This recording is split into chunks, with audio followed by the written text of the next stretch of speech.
this with us. Big male. These guys have in the last month or two created a lot of, how shall I say, upset and havoc in this area that we're in the northern Sabi Sands in general. This morning started off with some roaring in the distance. Then we found a dead lion cub from the Kahuma Pride. And we can, for all practical reasons, we can now say that the Mapogo males, this guy that we're looking at and his 4 coalition partners, they are now the new males of the Kahuma Pride.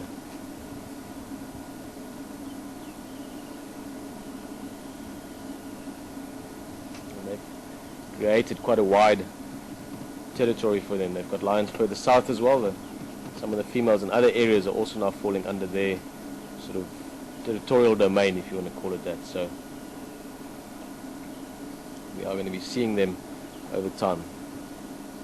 I think they're going to be around for a while, but to be sitting right here, we are very, very close. We just the right sort of respectable distance, if you want, but we're only about 8 to 10 meters away from this carcass. And I'm sure, as James has shown you, you can get right in and have a look into his eyes, and they are proper wild lion eyes. Beautiful, beautiful male. There's one roaring again in the distance. He might listen.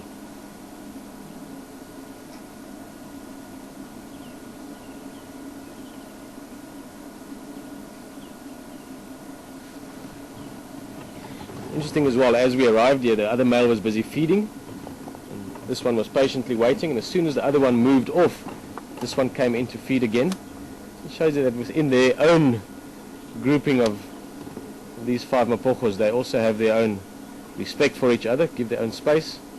And I think this is why this guy isn't answering at the moment. The other lion is roaring in the distance. It sounds like 400 meters or so away.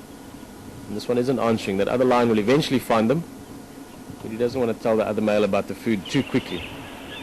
He wants to make sure that he gets some into his belly first. They are quite lean. It looks like they probably haven't eaten much for the last 5 days or so. We get a nice smell from this carcass as well. The wind has just turned slightly. And you can certainly smell the meat is getting old.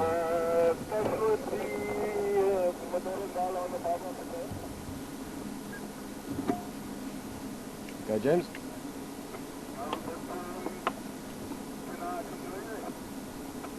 Yeah, sure. Pulling Charles is on his way in. Just let me know when you turn off into this latrine, and then I'll start making space here.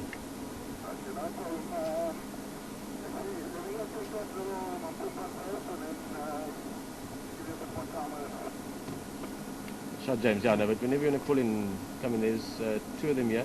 And then I just heard a Ngala calling in the distance. Is that the one that you had on the boundary?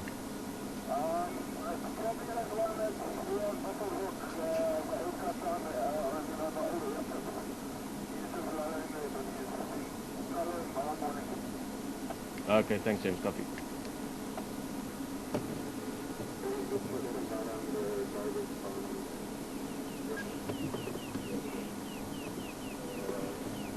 Well, now we know where 4 of these males are already. One has still not been seen this morning as far as I know. Although there was one further up north yesterday that was mating with a female, so that might have been the 5th one. But we've got the 2 here, this beautiful guy that we're looking at right now eating in this giraffe carcass. He's really working it, huh? Need to go a bit forward, James, or is it still good? Yes, he's beautiful.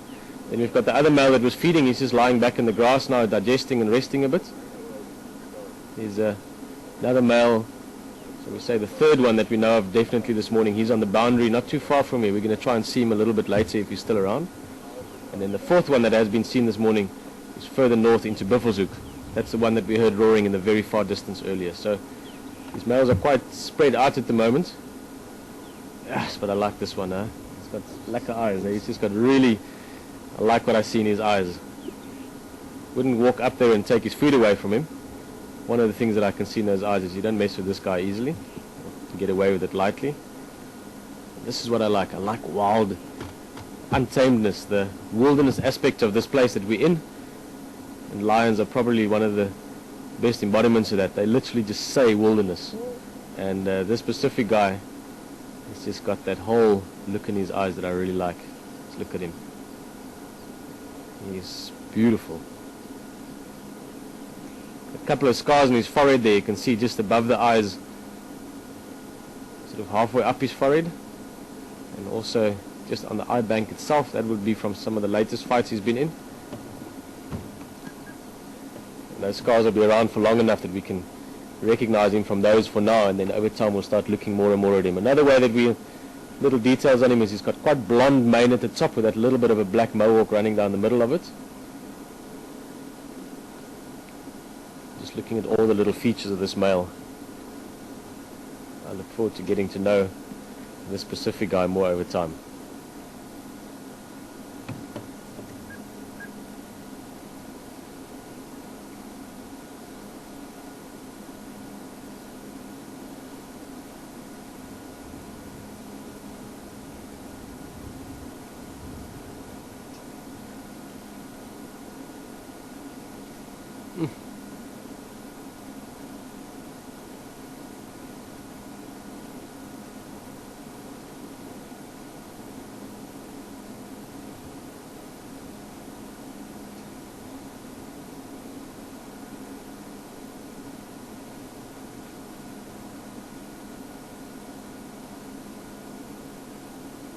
An amazing setting this as well. James was saying just now when we were talking about it, but it's such an amazing setting. We've got a big giraffe, another animal that is very, very African or unique to Africa. You can see the texture of it in the foreground the whole time. Lush green grass around us, and it's just it's incredible that we can sit here. Not so long ago we all lived in fear of lions. That's why they're now eradicated from large parts of the earth. Luckily over time, hopefully in time, as humans we started understanding our natural environment more and more, and we started interacting in different ways. And now we're at a stage where we can actually sit here like this, close to a very big, very wild lion. But over time they have learned that they don't need to fear us, same as we have learned that we don't need to fear them. Healthy respect is necessary, of course, but to be able to sit this close and literally be part of this, we are as much part of this environment, or his environment at the moment, as any of the other lions in this area, or as much as the grass or the trees. It's a great privilege. I mean, just look at that. That is just phenomenal.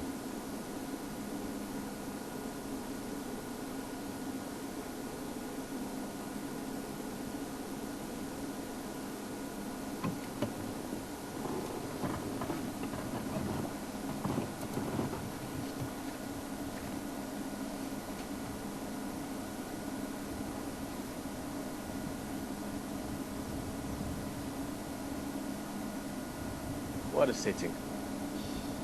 Look at those paws as well. Every now and again you just see those paws come out. Big, big, big paws. Say again, James, sorry? Yeah, no, he's getting in there. Ah, look at that paw, yeah. Big paw. Now again, just to put this into size perspective, I would say this male probably, he's pretty big. Maybe with a full belly he'll be about 200 odd kilograms. I don't think it'll be much more than 200 kilograms, about 440, 450 pounds. But the size of that paw, and he's got big paws, this guy, would be, without the nails spread out, about the size of my face. Or if you were just where you're sitting now, just open your hand wide and put it on the side of your face. That would be the size of his paw when he's relaxed, when the nails are in and he's not spreading out the paw. On the other hand, if he actually stretches the nails out, they come out of those sheaths in the toes, he would be able to almost wrap it around your head. Massive animals these. We don't always appreciate the size of them because we don't get so close to them.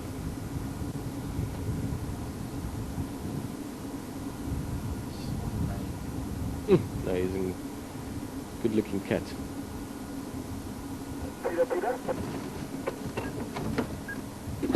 Yeah, go.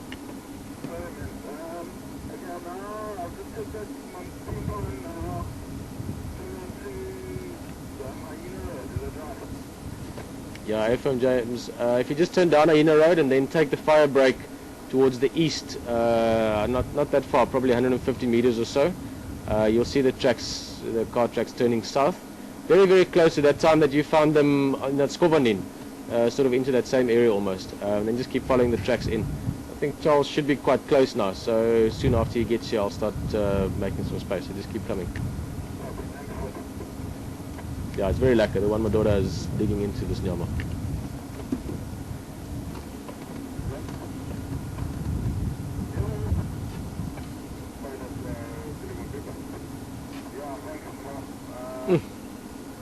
This is awesome, huh?